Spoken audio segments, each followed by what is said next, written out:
Welcome to Burlap Teachers. Enjoy the video. You start by getting power and a connection. Charge the only way controller and enable Bluetooth or plug the USB-C cable. Once done, press and hold the pair button for 3 to 5 seconds until the LED blinks. This signals discoverable mode. Make sure your console or PC scans for new devices, then select the controller name.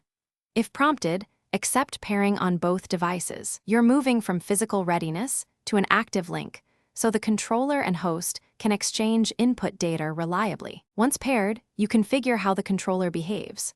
Open your device's controller settings and choose calibration or input mapping. This is important because stick drift and trigger curves vary.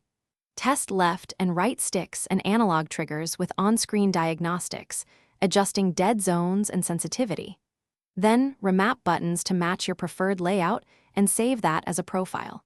Make sure to assign a profile hotkey if you switch often. This prevents reconfiguration every session and ensures consistent, predictable control. You finish by updating firmware in the Only Way app to gain stability and bug fixes, then test in a short match to confirm button behavior and vibration.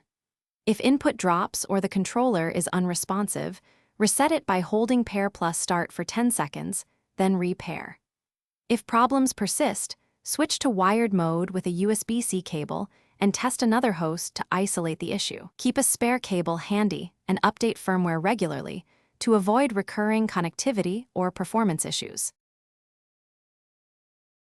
Thanks for watching. Consider subscribing if this video helped you.